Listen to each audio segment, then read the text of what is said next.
Okay, well, let me introduce you to the people here. DILAN QADIR grew up in Kurdistan region in Iraq. After graduating from university in 2009, he has worked for a period as a journalist and maintained a blog where he has written on Kurdish politics and the dominance of religion in the region. With the arrival of the Islamic State and the militarization of the Kurdish and Iraqi society at large in 2014, DILAN moved to Montreal, Quebec as a refugee. These days, he works as a support worker and writes poetry and fiction. His writings have appeared in a number of online and print publications. DILAN lives in Vancouver, BC. DILAN, how's the weather? The weather is lovely today, surprisingly. Oh, good. Rainy and overcast yesterday, but today it's sunny outside. Glad to hear it. Do you have anything to add to that? Anything you'd like to say? No, it's good. Thank you. Thank you for the introduction. I've looked forward to your reading, so why don't we get into it? Oh, okay. Just give me 1 second so I pull up something here.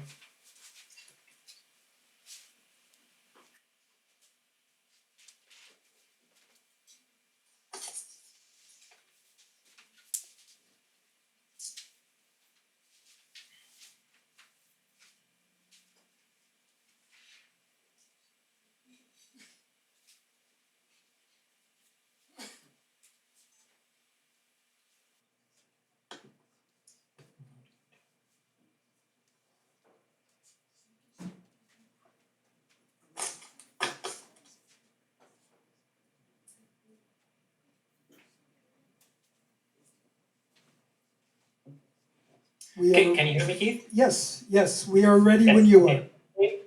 A short introduction of the chapter, but before that, I would like to acknowledge that I'm speaking to you from Musquamish and Tsleil-Waututh unceded territories known as Vancouver, BC. The piece that I'm going to read is from the beginning of the manuscript of the novel. We see a character, his name is Hadi. This is taking place at the beginning of the 2003 occupation of Iraq. Hadi is a member of the Ba'ath Party, and the day when the events take place is the Thursday when the American ground forces are attacking the city of Hudad. Hudad, for the purposes of this reading, is a city in central Iraq. It's partly based on Baghdad, but it's a fictional city. Okay. The moon. The day the American ground forces entered the city of Hudad, the presidential museum closed its door to the public at noon for the first time. Hadi, the deputy director of the museum, was the last employee to leave at 1 p.m. His commute home, usually a 20-minute drive, took him an hour. The traffic was dense, with flocks of residents fleeing, except for the vehicleless people, the sympathizers of the regime, and the incredulous folks not convinced that the raging war would end in an out-and-out occupation. Hadi's home was in the residential neighborhood, inhabited mostly by middle-class families, higher-ups in the government, business owners, and the nouveau riche who have risen from exploiting the embargo in Iraq. Once Hadi reached home, his 4-year-old daughter, Zainab, scampered toward him, hugging his right leg. "Daddy!" Zainab yelled out, surprised to see her father earlier than usual. "Where's Mommy, Zuzu?" Hadi asked his daughter. Zainab, having just woken up from a nap, was too lively to address the question. Come, quick," she said as she gripped Hadi's pinky finger with her tiny hands and pulled him to the TV to watch animations. Her favorites were the dubbed Disney cartoons. Hadi's stay-at-home wife, Amal, wearing a black headband and a pink kaftan, emerged from the kitchen and quickly eyed him to see if he was carrying any bags of groceries. She saw none, so she didn't bother to approach him. "Welcome home, husband," Amal said from the kitchen door. Her greeting was clinical. No smiles, no intonation of warmth. She was a reserved, beautiful woman, although being a stay-at-home mom has taken some of the sparkle out of her eyes. The couple's short greetings were one of the few occasions now when Hadi and his wife looked at each other in the face. 16 years of marriage had resulted in some stable arrangement between them. Respect was more important than passion. Providing for the kids and saving face came before satisfying desires or fantasies. The family was finally whole at the dinner table when Hadi's shy and reclusive teenage son, Hassan, sat down. They tried to have a normal dinner despite the day's earlier commotion. They ate their okra stew silently, but with a sense of urgency. Hadi's and Amal's eyes locked for a second, and the twinkle in their eyes expressed their gratitude that the kids are well fed. As Amal started to clear the table, however, the sound of sudden explosions traveled through the city and reverberated around the neighborhood. Amal's heart fluttered and her fear flushed her face with warm blood. She dropped the 2 plates and the 2 glasses she was carrying. The plates shattered on a patch of uncarpeted cement flooring near the sink, and the glasses tipped over, spilling the water. Hadi rushed to pick up his daughter and, grabbing his son's hand, led the family to the master bedroom. Sitrak ya Rab, Sitrak ya Satir, may God protect us, may God save us, Amal cried out as she followed the others. She shut and locked the door behind her, as if that would somehow be of some help. Hadi drew the curtains, and the family cowered and huddled in a corner in the bedroom, waiting for the inevitable. The power then went out. A minute later, the airstrikes poured down like a heavy shower. Amal reached over and pulled a blanket from the bed onto the children for protection. "What's wrong with you?" Hadi said in a hushed voice, wishing that Zainab and Hassan wouldn't hear their parents bickering. "Are you trying to suffocate them?" He heaved the blanket with one hand and was about to fold it, but he stopped short once he felt a pull from his children grasping to its edge. Amal gave him a glance of triumph with her thin, pursed lips, which was not so visible in the semi-dark room. Hadi reciprocated by letting out a grunt. Huddling together with a blanket, though, was not considered manly by Hadi, and to avoid further humiliation, he rose and started walking away. "Where are you going?" Amal called after him. Without turning back, Hadi extended an arm toward Amal and motioned her with his hand to stay put. "I'll be back in a minute," he said. Barefoot in the front courtyard and still wearing his white long-sleeve shirt and gray dress pants, Hadi listened carefully to the rumblings of the airstrikes, the whistling followed by the cracks.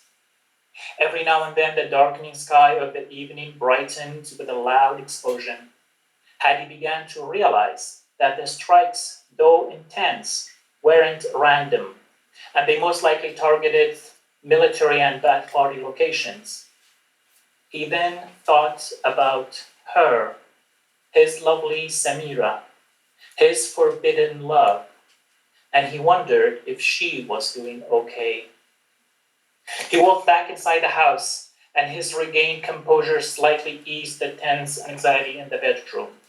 "Have you seen my jacket?" Hadi asked his wife, still with their children in the corner. The urge to go to the museum to make sure it was securely locked and the guards hadn't abandoned it was growing with each second. "What do you need a jacket for?" Amal asked. Hadi paused.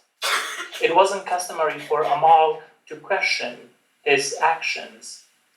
With the children within earshot, he let it pass. He kept looking and found the jacket on the sofa's arm in the living room. He returned to the bedroom one more time, kissed Zainab and Hassan on their heads, and told Amal he had to go to check on the museum. Before climbing into his black SUV, Hadi brought a rifle from the back of his car, a Kalashnikov secured and hidden under a thick folded blanket, and he placed it on the front seat. The streets were empty as he drove, and the lights were off. By the time he reached the museum in the Ba'ath Party district, night had fallen. He was relieved to see the guards behind the glass door entrance. The museum was located on the first, second, and third floors of a 7-story, nondescript rectangular building that also housed the regional archives. Hadi motioned to the guards and they let him in. They were happy to see him, and they became especially happy once they found out he had brought them the leftover okra stew, rice, bread, and even his wife's homemade date-filled cookies. Now that Hadi was within walls that felt like a second home, his sense of confidence grew. He walked to the recent acquisitions section and, using a set of keys only he was allowed to carry, he unlocked a display case in the middle of the hall. He took out a pair of digital binoculars. The plaque under the display case stated the binoculars had features like night vision and heat sensors. They were a recent acquirement of the Presidential Museum. The museum showcased significant moments of Saddam Hussein's life in portraits and photographs with gilded sayings by Saddam himself. There was the door-sized portrait of him in simple green military fatigues, pointing a shotgun with his right hand at the sky, and the inscription stating that Iraq had won the prolonged 8-year Iran-Iraq war. There was the door-sized portrait of him, noticeable also was the wall-sized portrait of him wearing a white fedora and waving to a cheering crowd at a stadium with his right arm raised like a benevolent king. And of course, several of his codes, ranging from education to politics, from manliness to leadership, were framed and displayed between the portraits. One quote, written in large black calligraphy, read, "Politics is when you say you are going to do one thing while intending to do another. Then you do neither what you said nor what you intended." The museum also showcased a collection of historical artifacts and military technology, and displaying them side by side with the portrait was not without a purpose. The president aspired to weld his life to the history of Iraq and the military inventions, seeing himself as the central link between a glorified past and future victories. Binoculars in hand and moved by curiosity and foreboding, Hadi climbed 7 flights of stairs. Once on the rooftop, he lifted the binoculars to his eyes and scanned the horizon. 7 stories up, and Hudad being a flat city, not much obstructed his view. To the northwest, smoke was rising over a building surrounded by what looked like American tanks, vehicles, and troops resembling a swarm of wasps attacking a beehive. The enemy had come to invade the country. Hadi shivered at the thought. His breathing became shallow. He furrowed his brows. He felt a headache approaching, the one he usually got whenever sudden emotions welled up in him. He stepped away from the edge of the roof and called a friend in the military on his satellite phone. Hadi's friend replied, talking in quick succession, "It's no longer safe to speak through a satellite phone. Make sure you don't run out of supplies. Maybe keep a low profile. Good luck." The call ended before Hadi could respond. He had sought some sort of reassurance from the phone call, but he was left in a whirlpool of questions. Why was his friend frightened? What did he mean by supply? Good luck with what? What was going on? Hadi walked toward the edge of the roof, leaned over the parapet, and saw no traffic. The streets deserted. The usual sounds of traffic within Hudad, a city just under 2 million, had been replaced by the sounds of airstrikes, gunfire, and distant helicopters. So, the cowardly traitors have run away, Hadi thought, thinking of those he had seen fleeing earlier. Hadi, a card-holding member of the Ba'ath Party, considered it treasonous to abandon the party, the city, and the nation at such a crucial juncture. As Hadi contrasted himself to those who fled, he was filled with a sense of valor and righteousness. He was momentarily ignorant to the fact that he too was among the many residents who had doubted that the Americans would conquer any towns, even though the Americans had been publicly mulling over the war for months, even though they had declared war and had set their heavy boot-clad feet in Iraq 2 weeks ago, entering first from the south and each day advancing closer to the city, even though they had recently taken control of the airport in the city's northwest. Despite all that, Hadi kept wishing that any instant the Americans would retreat and it would all disappear in a puff of smoke. Hadi created a mental checklist of places he had to visit. The world had suddenly become a giant hourglass. He brought the binoculars back to the display case, thanked the guards for their diligence, left the museum, and climbed into his car. He arrived at the Ba'ath Party Secretariat with a warm heart, proud he was there as proof of his loyalty. He approached the sentry, who, however, looked at Hadi suspiciously, and then down at the list of names on the clipboard he was holding. "You are not authorized to enter," the hulky sentry announced. "But I'm sure I will be of some use if you let me pass," Hadi argued, annoyed. "I'm the deputy director of the Presidential Museum." The sentry looked at Hadi quizzically, seeing if he had ever heard of Hadi's position. He hadn't. Besides, his orders were clear. "Beat it," the sentry yelled at him. I will stop there. Keith. Thank you very much.